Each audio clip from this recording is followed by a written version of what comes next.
కొంపెల్లి మాధవిలత. పేరెక్కడనో విన్నట్టుంది గదా! గత ఏడాది క్రితం వరకు మనకెవ్వరికీ తెలియని వ్యక్తి. ఇప్పుడేమో Instagram reels, YouTube shorts, YouTube videos, Twitter, Facebook ఇలా అన్ని చోట్ల ఆమె వీడియోలే, ఆమె స్పీచ్‌లే, ఆమె గురించే పొలిటికల్ అనాలిసిస్ మనకు కనపడుతున్నాయి. అసలెవరు? ఎవరి మాధవిలత? ఆమె ఏం జేస్తుంటది? ఆమె ఎందుకిప్పుడు హాట్ టాపిక్‌గా ఉందో మనం తెలుసుకుందాం. కొంపల్లి మాధవీలత ఎందుకు హాట్ టాపిక్‌గా మారిందంటే, ఆమె హైదరాబాద్ పార్లమెంటు సీట్‌లో అసదుద్దీన్ ఓవైసీకి వ్యతిరేకంగా పోటీ చేస్తుంది. పోటీ చేస్తుంది కరెక్టే. పోటీ చేస్తే ఏమైతది? ఎంతోమంది పార్లమెంటు సీట్లలో పోటీ చేస్తుంటారుగా. మరి ఈమె ఎందుకు బాగా హాట్ టాపిక్‌గా మారిందంటే, ఇప్పటి వరకు బీజేపీ ఆ ఏరియాలో ఎవరు మహిళా అభ్యర్థులకు ఛాన్స్ ఇవ్వలేదట. ఫస్ట్ టైమ్ కొంపల్లి మాధవీలత అనే మహిళా అభ్యర్థిని ఓవైసీకి వ్యతిరేకంగా పోటీ చేపిస్తుందట. అండ్ ఇంకోటి కొంపల్లి మాధవీలత అనేటామె విరించి గ్రూప్ ఆఫ్ హాస్పిటల్స్‌కి చైర్‌పర్సన్ అట.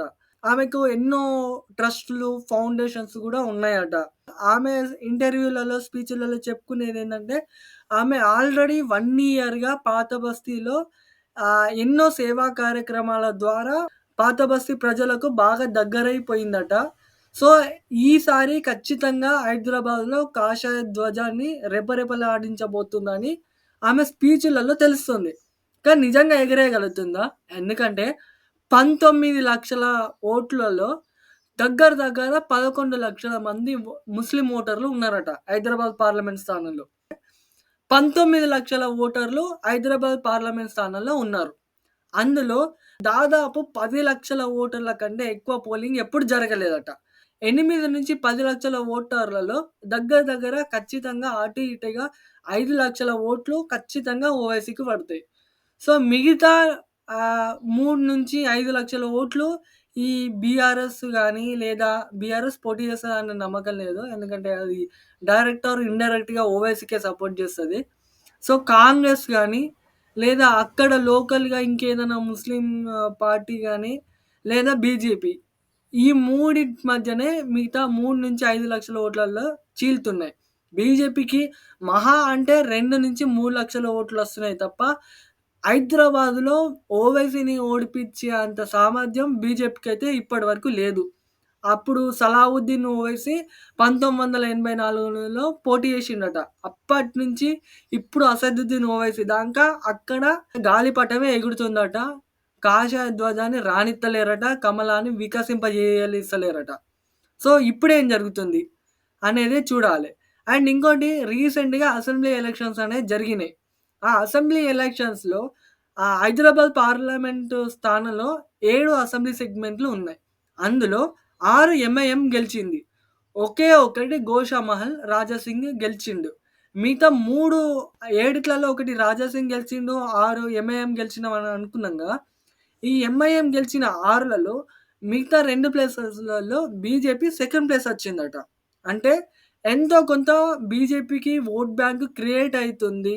హైదరాబాద్‌లో మనం ఒక బలమైన క్యాండిడేట్‌ని గిట్ట నిలబెట్టి, మంచిగా ఫోకస్ పెట్టి, మంచిగా కార్యక్రమాలు చేసి, మంచిగా ప్రజల మధ్యలో ఉండి, కొంచెం ఎక్కువ ఖర్చు పెట్టగలిగే వ్యక్తితోటి మనం హైదరాబాద్ బరిలో దిగగలిగితే, ఖచ్చితంగా ఓవైసీ ఓడిపోతాడేమో అని సెంట్రల్ బీజేపీ పార్టీ బిలీవ్ చేస్తుందట. అందుకే కొంచెం అంగబలం, అర్ధబలం, ఆర్థిక బలం అన్ని బలాలు కలిగిన మాధవిలతకు కొంచెం అవకాశం ఇస్తే ఏం జరుగుతుంది? మాధవిలత గిట్ట ఒకవేళ ఓవైసీని గిట్ట ఓడగట్టగలిగితే కేవలం హైదరాబాదు, తెలంగాణ గాదు. దక్షిణ భారతదేశంలో బీజేపీకి ఒక అవాక్ క్రియేట్ అయితది. హైదరాబాద్‌లో బీజేపీ గెలవడం అనేది అసలు సాధ్యం గాని విషయం వాస్తవం చెప్పాలంటే.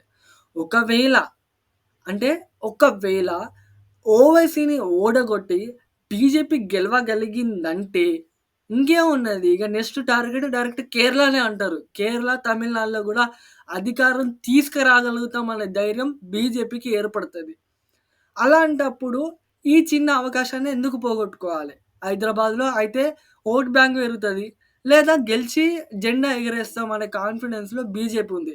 మళ్ళా హైదరాబాదే కాకుండా ఎట్లాగో సికింద్రాబాద్ అనేది బీజేపీకి కంచుకోట. మళ్ళా కరీంనగర్, నిజామాబాదు సిట్టింగ్ స్థానాలు. ఆదిలాబాద్ అంటే కొంచెం అక్కడ లోకల్ పాలిటిక్స్ తోటి కొంచెం తేడా తేడా కొట్టి ఆదిలాబాద్ గెలుస్తామో, గెలవదో అనే సందేహం ఉంది. కానీ ఆదిలాబాద్ జిల్లాలోని 4 అసెంబ్లీ స్థానాలలో బీజేపీ గెలవగలిగింది. కనుక లోకల్ క్యాడర్‌లో ఉన్న డిఫరెన్సెస్‌ని ఒకవేళ చక్కబెట్టి, ఒకవేళ మంచి క్యాండిడేట్‌ని ఎంపిక చేస్తే ఆదిలాబాద్ పార్లమెంట్‌లో గూడా మళ్ళా బీజేపీ గెలుస్తది. సో, ఇప్పుడేమనుకోవాలి ఖచ్చితంగా సికింద్రాబాదు బీజేపీ గెలుస్తది. కరీంనగర్ బీజేపీ గెలుస్తది. నిజామాబాద్ బీజేపీ గెలుస్తది. ఇంకా ఏంది బీజేపీ 10 టార్గెట్ పెట్టుకుంది గదా!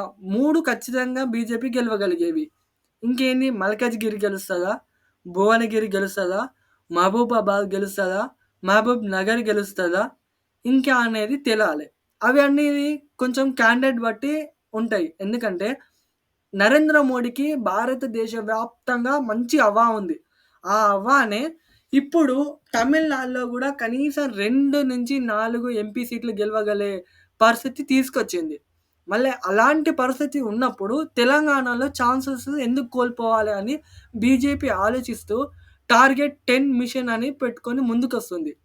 సో, ఈ ప్రకారం ఖచ్చితంగా 10 ఎంపీ సీట్లలో బీజేపీ గట్టిగా ఫోకస్ పెట్టింది. కానీ పరిస్థితులు చూస్తుంటే ఖచ్చితంగా 5 మాత్రం గెలవగలుగుతుంది. మిగతా 5 అనేది క్యాండిడేట్‌ల ఎంపిక బట్టి, లోకల్ క్యాడర్ ఆ క్యాండిడేట్స్‌కి సపోర్ట్ చేసి వర్క్ చేసే తీరు బట్టి అండ్ ఆ క్యాండిడేట్‌లు ప్రచారం చేసే విధానం బట్టి ఆధారపడి ఉంటాయి. సో, మళ్ళా బ్యాక్ టు హైదరాబాద్ అంటే, హైదరాబాద్‌లో మాత్రం గెలవాలంటే అదో పెద్ద తలకాయ నొప్పే అని జెప్పొచ్చు. ఎందుకంటే అది వాళ్ళకు 40 ఏళ్లుగా హైదరాబాద్ ఎంఐఎంకు కంచుకోట. అక్కడ అనేక పరిస్థితులు బీజేపీకి అడ్డం వచ్చే పరిస్థితి ఉంది. ఎందుకంటే అక్కడ దగ్గర దగ్గర 6,00,000 వరకు బోగస్ ఓట్లు ఉన్నాయనే రూమర్ గూడా ఉంది. సో, ఇవన్నిటిని చక్కదిద్దితేనే హైదరాబాద్‌లో బీజేపీ గెలుస్తది.